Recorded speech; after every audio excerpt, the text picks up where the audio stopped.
Halo, Assalamualaikum warahmatullahi wabarakatuh. Sehat semua? Bapak harap sehat semua ya. Oke. Hari ini kita akan belajar tentang sistem ekspresi untuk kalian semua. Kalau yang ininya pasti LKS sudah dibagikan ya. Silahkan kamu buka halaman 42 ya. Oke. Sistem ekspresi pada manusia itu bab 9. Oke. Untuk kelas 8 semuanya. Oke, kita mulai ya. Sistem ekspresi, sebelum kita masuk ke sistem ekspresi, kalian harus tahu dulu itu sistem pengeluaran pada manusia itu ada 3. Digolonginnya ada 3. Ada defekasi, sekresi, ada ekskresi. Kalau defekasi itu adalah yang seperti kalian baca di sini, proses pengeluaran sisa-sisa pencernaan berupa tinja, feses. Tinja feses itu adalah ini ya, kotoran manusia alias tokai gitu ya. Jadi udah benar-benar udah nggak kepake, akhirnya dibuang. Karena kalau misalnya dibiarkan menumpuk, efeknya nanti jadi sakit dan itu bisa menjadi bisa menjadi penyakit untuk manusia itu sendiri. Lalu yang keduanya sekresi. Sekresi itu adalah proses pengeluaran getah oleh kelenjar yang berguna bagi tubuh, umumnya mengandung enzim atau hormon. Jadi intinya cairan yang dikeluarkan oleh tubuh tapi masih bisa dipakai oleh tubuh itu sendiri, itu namanya sekresi. Nah, kalau ekskresi itu pengeluaran sisa metabolisme tapi udah nggak bisa dipergunakan lagi. Nah gini, perbedaannya di sini. Kalau defekasi itu bentuknya padat, seperti kalian tahu, kotoran itu bentuknya padat. Sekresi dan ekskresi itu bentuknya cairan. Itu perbedaannya, oke? Contoh dari ekskresi itu contohnya adalah kencing, air kencing, udah gitu keringat dan lain-lain, gitu ya. Oke. Selanjutnya. Oke, kita masuk ke selanjutnya.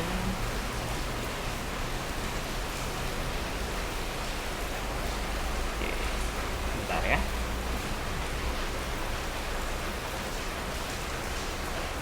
Oke, selanjutnya. Oke, alat-alat ekskresi pada manusia itu ada urin. Ya, hasilnya ya. Ini dari ginjal, nanti hasilnya urin. Kalau dari hati itu nanti hasilnya cairan empedu, kalau kulit itu hasilnya keringat. Kalau paru-paru itu hasilnya CO2 dan uap air, begitu. Oke, kita masuk ke Kita masuk ke ini. Ginjal. Yang pertama dulu ya, ginjal. Di ginjal, fungsi dari ginjal sendiri itu adalah untuk menyaring darah, Nah, ketika menyaring darah itu ada tahap-tahapnya. Tahap pembentukan tahap pembentukan urin. Itu adanya kalau di buku itu halaman 44. Oke. Sebelum kita masuk sini,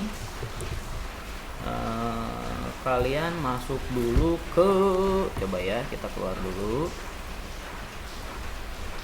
Kalian harus tahu dulu. Nah, ini dia nih. Oke. Kalian tahu dulu ininya nih. Oke, bentar ya. Ginjal berbentuk seperti kacang merah, panjangnya 10 cm, beratnya 170 gram, terletak di dalam rongga perut. Ginjal berjumlah 2 buah dan berwarna merah keunguan. Ginjal terletak di kiri dan di kanan. Ginjal merupakan alat pengeluaran metabolisme, mengandung air, urea dan garam mineral. Nah, jadi posisinya ginjal tuh ada di sini.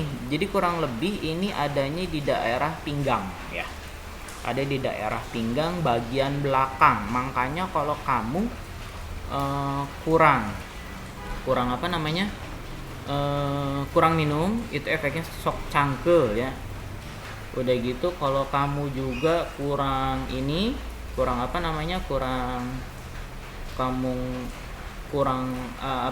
kencingnya terlambat, itu juga suka pegel karena posisi ginjal ada di situ, begitu. Oke. Ini struktur ginjal nih. Nah, ini struktur ginjal nih. ada kulitnya, ada kulit ginjal, ada rongga ginjal, ya, ada rongga ginjal, ada juga pelvisnya, gitu ya, ada pelvisnya.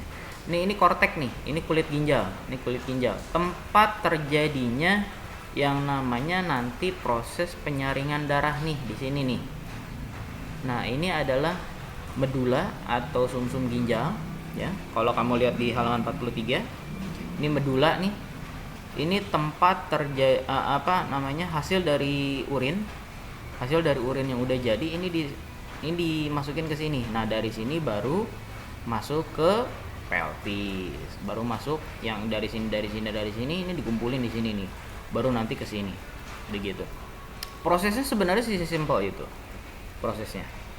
Ya, prosesnya sesimpel itu. Nah, ini kalau diperbesar nih ya. Bentuknya kayak gini. Ini nanti perjalanannya seperti apa kayak gitu. Oke. Oke. Kita pakai yang ini aja Pak ya. Bentar. Lebih jelas yang mana dulu nih. Oke, kita ngomongnya ini aja dulu nih. Oke.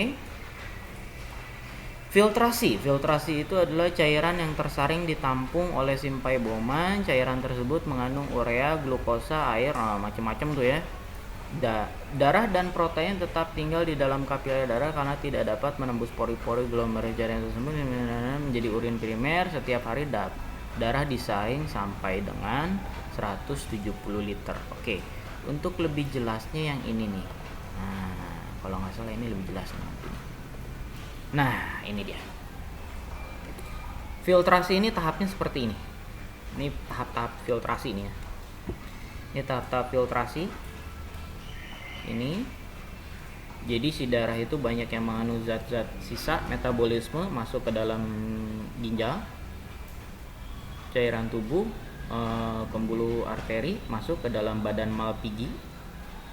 Dari badan Malpighi dia itu akan disaring. Di dalam badan Malpighi itu ada glomerulus, ya, di dalam badan Malpighi.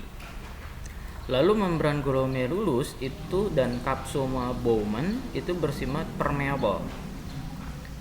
Berpermeable itu berarti tipis ya, tipis terhadap jadi dia itu bisa menyaring karena kayak saringan lah intinya gitu, sehingga dia bisa menyaring. Hasil saringannya itu disebut filtrat. Nah, kalau fase ini, jadi ini hasilnya adalah urin primer ya. Jadi proses terjadinya urin itu ada tiga tahap ya. Pertama di sini dia jadi urin primer. Nah, di urin primer ini dia nggak bisa langsung dikeluarin. Kenapa bisa begitu? Karena dia masih ada ininya nih masih ada air, glukosa, asam amino dan garam mineral. Efeknya kalau dikeluarkan itu, kalau misalnya dari filtrasi nggak masuk sini nih, ini yang disebut dengan gagal ginjal. Nah, efeknya itu bisa jadi diabetes mellitus, bisa macam-macam efeknya gitu. Nah, makanya dia harus disaring lagi. Nah, proses penyaringan kedua itu namanya reabsorpsi. Nah, reabsorpsi ini terjadi di tubulus contractus proximal. Hampir semua gula ini akhirnya semuanya diserap nih. Ini diserap, hasil reabsorpsi berupa filtrat, tubulus atau urin sekunder. Nah, kalau di sini urin primer, kalau di sini urin sekunder nih. Ini patokannya di sini aja. Nah, di urin sekunder ini ada dikasih pigmen empedu. Ya. Kalau nggak salah namanya biliverdin kalau nggak salah. Apa bilirubin ya, saya lupa gitu. Nah, terakhir baru masuk ke augmentasi. Di sini baru masuk lagi ke tubulus contractus distal. Kalau ini proximal, di sini distal. Sehingga semuanya ini akan terbebas dari zat-zat bahaya. Kenapa? Kalau sampai sini ini kan udah ada baunya, udah ada empedunya. Jadi kalau empedu itu keluar ke bukan empedu. Ada ureanya. Kalau urea ini keluar itu nggak disaring lagi, itu efeknya berbahaya bagi lingkungan gitu. Efeknya berbahaya tidak hanya pada lingkungan tapi pada manusia juga. Nah, si urin sekunder yang telah ditambah dengan berbagai zat tersebut, ini yang baru disebut dengan urin. Jadi intinya kalau di sini disaring, filtrasi disaring, reabsorpsi disaring. Nah, kalau augmentasi itu cuma ditambahin doang sesuatu. Yang ditambahinnya apa? Asam urat, ion hidrogen, sama amonia gitu. Karena kalau nggak ditambahin, efeknya itu kalau zat tersebut tidak ditambahkan, efeknya itu nggak bisa keluar, itu bisa berbahaya. Nah, ini proses perjalanannya nih, proses perjalanan. Tadi kan masuk ya di kapsula Bowman glomerulus, terus dia ke sini nih, set ke sini, ke tuberus proximal, terus ke sini. Nah, di sini ada lengkung Henle, akhirnya di sini sampai dengan urin primer, naik ke atas. Nah, akhirnya di sini tek. Nah, di sini terjadi yang namanya di sini sampai di sini ini primer. Nah, tek ke sini, daerah sini ini jadi urin sekunder. Set sampai sini nih urin sekunder. Nah, di sini terakhir sebelum dia ini, nah daerah sini ini baru dikasih augmentasi, baru nanti akhirnya keluar gitu. Nah, lengkung Henle yang ini nih ya, lengkung Henle itu adalah daerah medula. Nah, daerah medula yang mana sih? Yang tadi saya bilang. Nah, ini medula nih. Nah, ini medula nih, nu baradagenya, iya nengarana medula. Nah, itu ini setiap medula itu kalau diperbesar tuh jadi kayak gini. Oke? Setiap medula kalau diperbesar jadi kayak gini. Oke ya? Paham ya? Ini medulanya, ini glomerulusnya. Oke, gitu ya. Jadi yang ini kalau diperbesar, ini nih segini. Ini kalau diperbesar jadi kayak gini. Dipertajam lagi jadi kayak gini. Oke, gitu ya. Jadi ini bagian korteknya. Ini bagian itunya nanti. Kalau dari sini ke sini ini bagian kortek. Ini dari sini ke sini ini bagian medulanya. Begitu. Oke. Nah, ini lebih jelasnya. Begitu ya. Oke. Fungsi ginjal bisa kamu baca seperti itu. Nah, sekarang kita masuk ke selanjutnya, yaitu ke ginjal udah beres ya. Sekarang kita masuk ke kulit ya, kalau nggak salah kulit. Oke. Kita masuk ke kulit dulu. Oke. Hati. Kulit ya.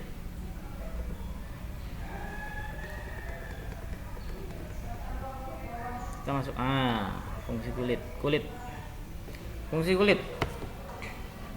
Kamu bisa lihat kulit ya. Kulit yang gambarnya kayak gini, ini ada di halaman 45. Ya, ada di halaman 45. Oke, bisa kamu lihat. Ini setiap kulit ini bagiannya itu ada epidermis, dermis, sama ini nih subkutan. Kalau di sini namanya hipodermis. Oke, subkutan itu sama dengan hipodermis. Jadi kamu baca halaman 46, ini bagian dermis, ini cuma dikit nih. Dermisnya segini, ini yang banyak kaya akan berbagai macam yang namanya macam-macam. Ini bagian paling tebal ya, bagian bukan paling tebal ya, paling kalau pada orang yang tidak gemuk ini bagian yang paling tebal. Nah, di lapisan subkutan atau hipodermis, nah ini baru banyak pembuluh darah ya, pembuluh darah yang badak-badak ya, yang badak-badak adanya di sini, yang gede-gede. Nah, lemak itu adanya di sini nih. Lemak itu adanya di sini. Nah, yang kalau kamu lihatin yang kuning-kuning ini lemak. Begitu. Ya. Kalau kamu lihat yang kuning-kuning itu lemak. Begitu. Nah, terus kita baru ngomong nih. Nah, fungsi kulit yang ini ya.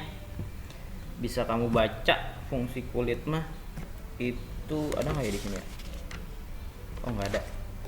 Ya udah, fungsi kulit adalah melindungi jaringan di bawahnya dari kerusakan-kerusakan fisik karena gesekan, penyinaran, kuman-kuman dan zat kimia.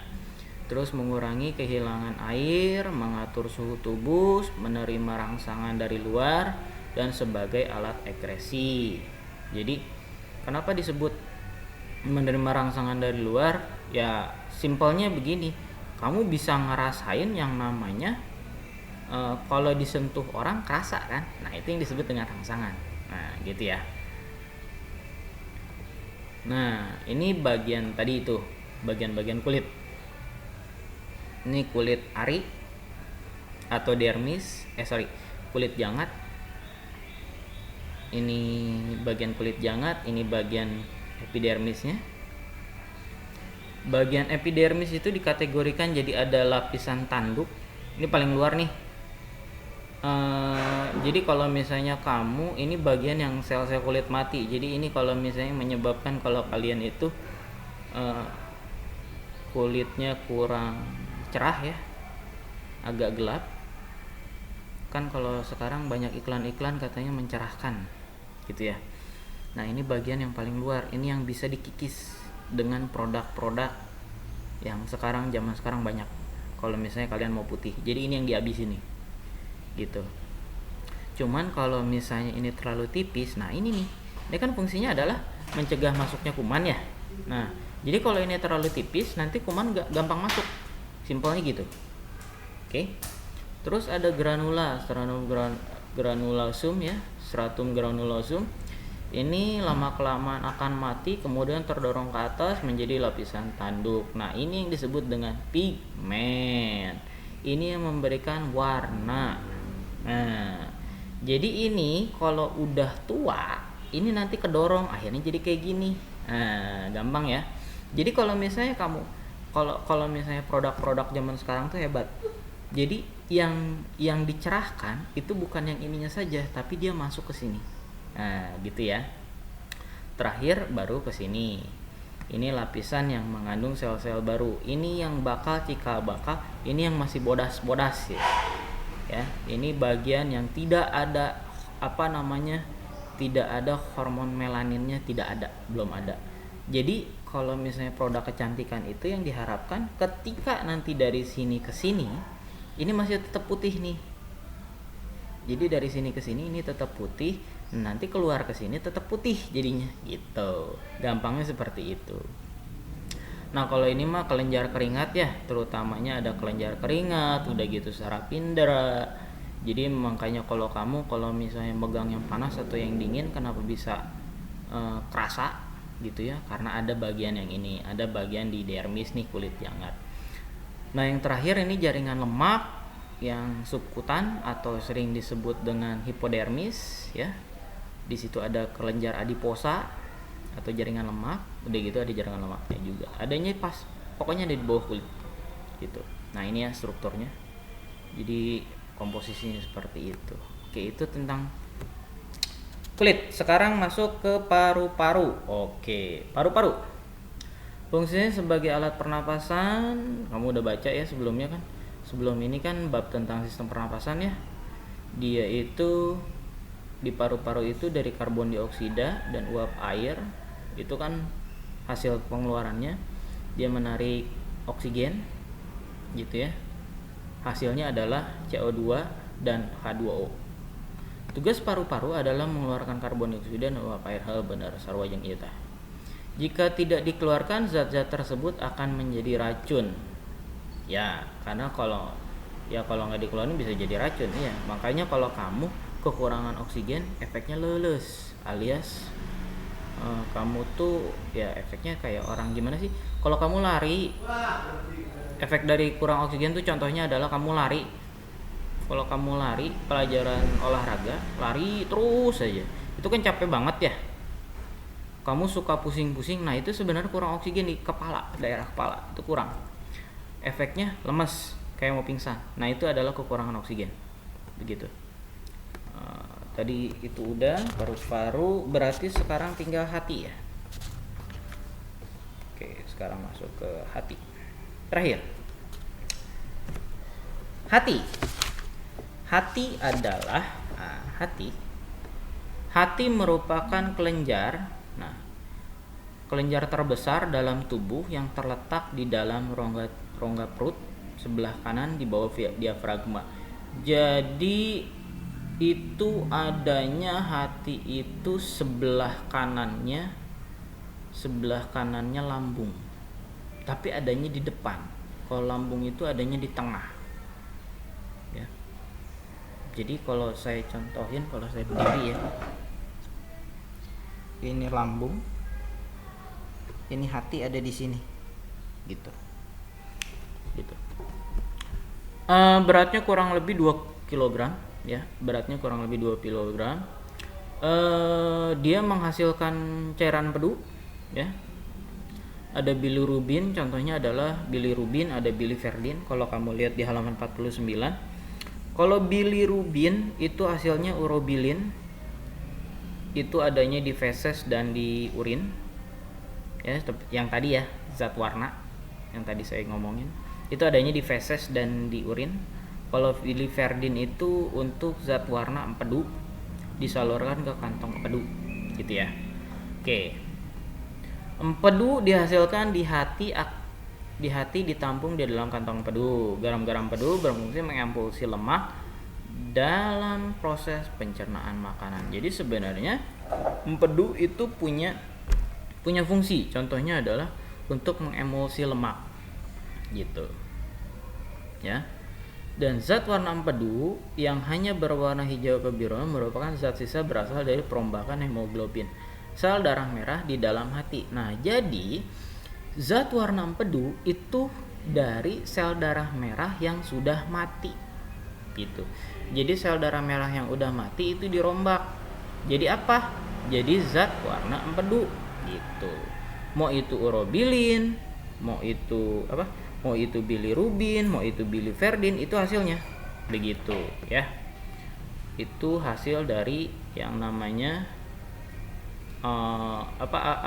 itu dari cairan pedu. Nah, ini fungsi hati nih. Tempat penyimpanan gula dalam bentuk glikogen sebagai tempat pembentukan dan pembongkaran protein. Bentuk protein albumin, protombin, fibrinogen, urea. Oke ya. Sebagai tempat membongkar tuh ya kan, membongkar kan eritrosit atau sel darah merah yang telah tua atau rusak. Jadi dirombak, dijadiin apa? Dijadiin cairan empedu atau zat warna empedu. Nah, hemoglobin dalam eritrosit dibongkar menjadi zat besi, globin dan hemin. Hemin diurai menjadi bilirubin dan biliverdin. Jadi tahu ya, bilirubin, biliverdin itu hasilnya dari hemin. Hemin itu adanya dari mana? Dari eritrosit. Eritrosit dibongkar itu jadi 3, ada zat besi, globin, sama hemin. Kalau zat besi itu balik lagi, ya kan? Balik lagi nantinya jadi sel darah merah, karena di sel darah merah itu harus ada zat besi, gitu. Kalau orang yang kekurangan darah atau sering disebut anemia, bukan darahnya kurang, tapi zat besinya yang kurang. Makanya banyakin makan besi. Nggak gitu juga, beda ya, besi dengan zat besi beda, gitu. Lalu ada pembentukan dan pengeluaran cairan pedu, menetralkan obat dan racun. Begitu, pembentukan dan pengeluaran cairan pedu, menetralkan obat dan racun, tempat untuk pembuatan vitamin A dan provitamin A. Itu ya, itu semuanya tentang sistem ekresi. Nah, sekarang kita ngomongin tentang ininya nih. Kita ngomongin tentang kelainan. Pokoknya kita ngomong kelainan sama penyakit. Coba ya, saya lihat dulu. Oke. Gangguan. Kita mulai dari sini aja nih. Oke. Yang pertama, sambil kamu bandingkan ya di halaman 50, kita ngomongin tentang batu ginjal. Batu ginjal itu adalah terjadi pada endapan garam kalsium dan ginjal sehingga mengakibatkan keluarnya urin, menimbulkan nyeri. Nah, jadi gini. Jadi ada penimbunan garam kalsium dalam ginjal Jadi efeknya itu karena ditimbun terus, efeknya di itu nanti dia jadi padat. Nah, efek dari padat itu akhirnya dia jadi batu. Nah, karena udah jadi batu ya, dia itu nutupin vesicula urinaria atau kandung kemih. Efeknya ketika kamu kencing itu susah keluarnya dan sakit gitu. Caranya itu, cara mengatasinya itu ada dua, ada pembedahan, ada juga di laser. Cuman jeleknya di laser ini, kalau yang setahu saya ya, kalau di laser itu kan nanti jadi serpihan tuh. Nah, serpihannya itu kalau masih tajam pas keluar itu sakit. Makanya ada yang menyarankan itu dibedah. Ada yang menyarankan. Nah, kenapa bisa kayak gitu? Kamu bisa lihat di halaman 50 ya. Kamu bisa lihat di halaman 50 cara untuk mengatasinya bagaimana. Perbanyak minum air putih, hindari minum atau memasak menggunakan air yang mengandung kapurnya tinggi. Nah, itu ya. Pak tahu dari mana kapurnya tinggi atau rendah kalau misalnya di air? Sekarang udah ada yang namanya nanti eta ngaranna tawas aja. Kalau untuk di di kolam renang ya, ada tawas jeung kaporit ya. Kalau ataupun kamu bisa pakai regen O2, itu jadi ketahuan si kadar kapurnya itu tinggi apa enggak gitu. Terus untuk jika menderita gout dan hipertiroid, segera atasi, keduanya meningkat risiko terbentuknya batu ginjal. Lakukan olahraga rutin, jangan duduk terlalu lama saat bekerja. Jadi kamu nggak boleh terlalu lama ya, karena yang namanya itu bisa mengkristal. Makanya kalau orang duduk kelamaan itu disarankan untuk olahraga sedikit gitu. Bila terasa ingin membuang air seni, sebaiknya segera lakukan. Hindari makan yang mengandung kalsium tinggi. Itu tentang batu ginjal. Yang kedua, nefritis ya, itu ada di halaman 51. Saya nggak semuanya ya. Saya nggak akan semuanya saya bahas karena terlalu banyak. Nefritis atau disebutnya radang ginjal ya. Ini terjadi karena kerusakan nefron ya, kerusakan nefron akibat bakteri. Bakterinya apa? Nah, itu ada di situ. Streptococcus itu nama bakterinya ya. Nama bakterinya adalah Streptococcus. Silahkan kamu garis bawahi. Kembali ke darah. Jadi infeksi bakteri ini sehingga urin masuk kembali ke dalam darah dan penyerapan air menjadi terganggu sehingga timbul pembekakan di daerah kaki. Penderita nefritis bisa disembuhkan dengan cangkok ginjal atau cuci darah secara rutin. Nah, jadi gini, kalau kamu ngelihat ada orang yang sering cuci darah, salah satunya karena nefritis. Jadi yang namanya gagal ginjal itu faktornya ada banyak. Kalau kita ngelihat balik lagi ke LKS, itu ada uremia, ada plenoptritis, ada gagal ginjal, ada nefritis, sindrom nefrotik, glomerulonefritis, anuria. Itu semuanya itu adalah tuh sampai diabetes mellitus, albuminura, hematuria, polistit. Itu semuanya itu sebenarnya masuk ke dalam cakupan gagal ginjal ya. Jadi muara dari semuanya itu adalah gagal ginjal, gampangnya seperti itu ya, gampangnya kayak gitu. Jadi kalau misalnya kamu terlalu ada penyakit ginjal, pasti efeknya nanti ke gagal ginjal gitu ya.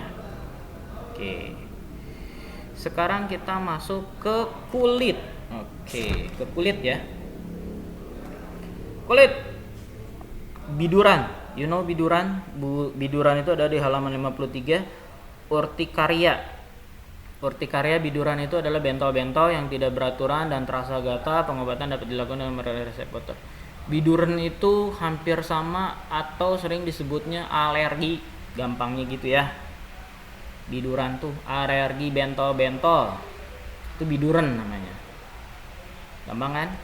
Caranya gimana? Cara ngobatinnya bisa pakai resep dokter. Pertolongan pertamanya bisa pakai minyak kayu putih, bisa pakai minyak naon ke, asal jangan minyak rem aja gitu. Jangan minyak rem, jangan minyak jalantah juga, jangan juga pakai minyak premium ya, jangan. Gitu. Lalu ada ringworm. Ringworm itu adalah sejenis jamur menginfeksi kulit. Infeksi ini ditandai dengan timbulnya bercak lingkaran di kulit. Nah, beda nih antara biduran sama ringworm. Beda nih. Kalau ringworm itu masuk kategorinya, nah ini penjaga penyakit ini dalam menjaga agar kulit tetap kering dan tidak lembab. Ringworm itu ini ya.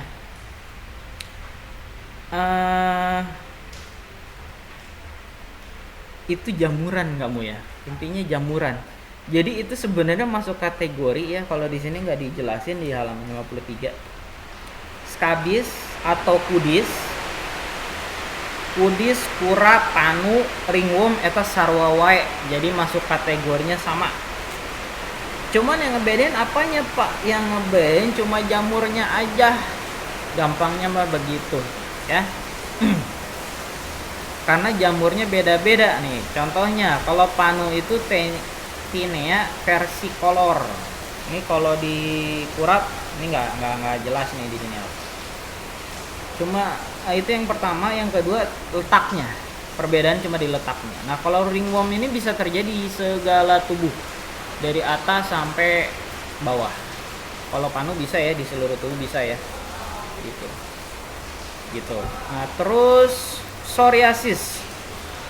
Psoriasis ini terjadinya bisa di seluruh tubuh juga. Psoriasis ini sebenarnya penyakit karena dia sistem kekebalannya itu di tubuh itu ya, di limfosit T dan limfosit B itu mengalami gangguan tidak normal. Efeknya kalau kamu lihat psoriasis itu ada nggak ya? Coba kita lihat ya, psoriasis. Moga-moga aja ada. Psoriasis.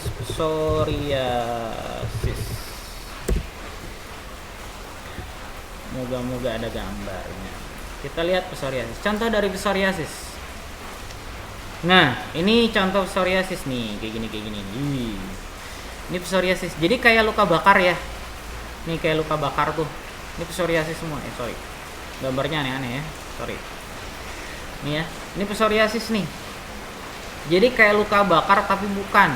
Ini sebenarnya disebutnya dengan orang ya pokoknya gitulah ya. Orang sering beranggapannya berbeda kalau orang kena psoriasis soalnya gitu. Yang terakhir kanker kulit. Kanker kulit itu bisa macam-macam kalau kanker kulit ya. Kanker kulit stadium awal itu sering disebut dengan kutil. Kutil itu masuknya ke kanker kulit ya, jangan salah. Gitu. Karisnoma sel basal ada juga yang sering ditemukan di kanker-kanker kulit yang berwarna seperti warna mutiara. Jangan mengatasi kulit tulang. Karsinoma ya, squamasa, sel basal, kanker. Jadi ini tandanya kasarnya permukaan kulit, luka pada kulit. Yang terakhir melanoma, jenis kulit yang paling serius membuat kulit terlihat lebih gelap, berubah keluar bercak merah. Penyakit yang fatal pada 30% didiagnosa menderita penyakit kanker ini. Nah, itu tentang kanker kulit. Oke. Selanjutnya tentang hati. Gangguan pada hati. Mau hati dulu apa mau paru-paru dulu? Kalau di ini mah paru-paru dulu ya. Oh ya udah, paru-paru dulu. Oke, gangguan pada paru-paru contohnya adalah asma. Asma itu adalah merupakan penyempitan saluran pernapasan utama. Paru-paru ditandai dengan susah untuk bernapas atau sesak. Jadi daerah sini ya, daerah bronkus nih, yang ini nih. Kalau misalnya kamu hati, ini kan paru-paru di sini. Nah, di sini dari sini ke sini nih, daerah sininya, nih daerah sini nih, ini mengalami penyempitan. Nah, kalau misalnya kamu lihat yang namanya sistem pernapasan, itu kan ada bagian nih, contoh paru. Kita lihat ya, paru-paru nih, paru-paru. Nah, ini paru-paru.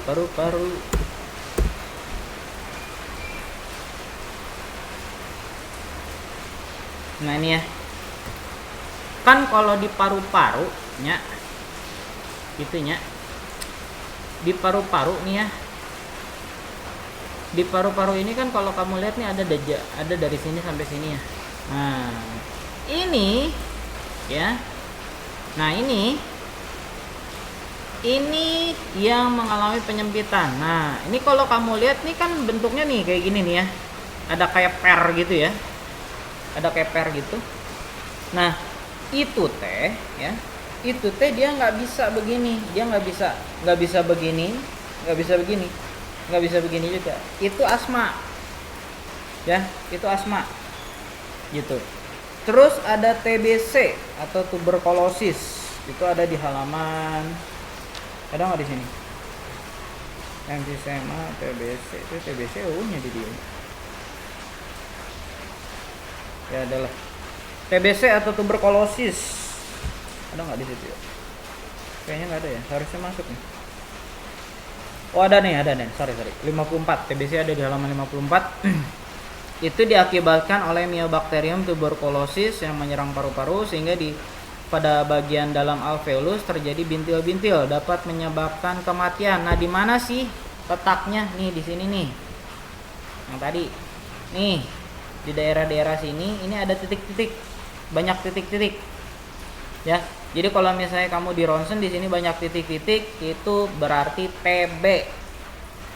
Ada TB, ada TBC. Kalau TBC itu berarti udah kena Mycobacterium tuberculosis. Tapi kalau TB itu tandanya dia belum kena, baru cuma tuberkulosis aja. Ya, bedanya di situ. Oke. Terus pneumonia, penyakit ini disebabkan oleh bakteri atau virus. Pneumonia. Kalau di halaman 54 itu bakteri, virus, jamur menginfeksi paru-paru di mana di alveolus, Mas. Tempatnya masih sama ya. Tempatnya masih sama daerah sini nih. Alveolus tuh yang mana sih? Nah, ini alveolus nih. Ini kalau diperbesar nih, dia dari sini ya. Nah, ini nih. Nah, mana ya? Alveolus yang jelas ya gambarnya ya. Nah, ini kan kalau di hasil ronsen nih.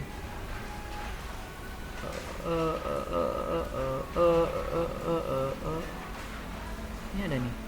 Ini pneumonia. Nah, ini radang paru-paru. Ya. Ini radang paru-paru. Jadi kalau misalnya diperbesar kayak gitu, ya.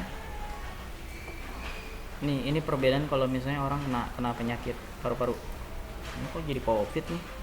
Gak ada hubungannya sama COVID. Jadi intinya seperti itu. Nah, intinya ini ya. Intinya di sini itu ada butir-butir kayak gini, ya. Ini di sini nih, ini nararapelnya. Nah, ini nih nararapel kayak gini. Ini yang nempel-nempel kayak gitu, itu disebut dengan alveolus. Gitu loh. Nah, alveolus itu nih yang nempel-nempel di sini. Nah, ini nih ya. Ini alveolus ini lain sama yang itu tuh. Penyakit pneumonia itu. Nah, ini. Jadi kan di ini ada cabang, udah gitu. Nah, ini yang alveolus itu ada yang nempel-nempel ke si bukan tuberkulosis, bronkiolus begitu. Oke. Terakhir kita ngomong tentang hepatitis. Hati ya. Hepatitis itu dikategorikan jadi hepatitis A, B, C. Nah, kita ngomong hepatitis A, peradangan akut liver, merupakan penyakit berkembang biak terbatas dengan gejala bertahan selama beberapa minggu sebelum orang bersangkutan pulih sepenuhnya. Nah, ini bisa menyebabkan kekebalan tubuhnya berkurang selama seumur hidup. Dari A bisa naik akhirnya jadi B. Nah, kalau udah B itu masih penyakit liver juga. Nah, ini namun sebagian orang mengembangkan infeksi jangka panjang menyebabkan komplikasi. Nah, ini udah ada komplikasi nih. Gitu. Nah, terakhir adalah hepatitis C. Sekarang udah sampai C ya. Dulu sih sampai B. Kalau dulu zaman saya sih sampai B. Nah, sekarang ini kalau sudah sampai C, ini konsekuensi virusnya itu serius, menyebabkan kerusakan terus berlangsung di liver selama bertahun-tahun. Mirip dengan hepatitis B, hepatitis C menyebabkan hepatitis kronis, siserosis, gagal liver, dan kanker liver. Efeknya adalah nunggu umur aja lah ya. Tunggu inilah. Ntar lagi biasanya mati gitu. Itu kalau udah C biasanya, tapi gini, hepatitis itu ada stadiumnya, ada stadium A, B, C. Di A, B, C itu ada stadiumnya, ada stadium 1 sampai stadium 4. Sekarang gini Pak, Pak, kalau misalnya di hepatitis A kita udah stadium 3 tapi belum nyampe hepatitis B, itu bisa mati apa nggak? Bisa gitu ya, bisa mati, tetap bisa mati. Oke, terakhir penyakit kuning disebabkan oleh tersumbatnya saluran empedu yang mengakibatkan cairan perut tidak dapat dialirkan ke dalam usus 12 jari sehingga masuk ke dalam darah, warna darah menjadi kuning. Nah, itu penyakit kuning. Jadi intinya bocor ya. Jadi intinya cairan empedunya bocor, itu yang disebut dengan penyakit kuning. Pak, penyakit kuning itu hanya terjadi kalau misalnya zat empedu itu bocor? Tidak hanya itu aja, bisa macam-macam. Dari kanker hati itu bisa jadi penyakit kuning. Ya. Udah gitu kalau kamu konsumsi alkohol terlalu banyak bisa penyakit kuning. Jadi penyakit kuning itu bisa jadi berbagai faktor. Intinya seperti itu. Oke ya. Itu tentang tentang sistem ekresi pada manusia. Oke. Bila ada yang mau ditanyakan, silakan kalian nanti bisa bertanya kepada saya secara online. Maaf, bukan online. Bisa japri ke saya tentang sistem ekresi pada manusia. Oke. Demikian dari saya. Assalamualaikum warahmatullahi wabarakatuh.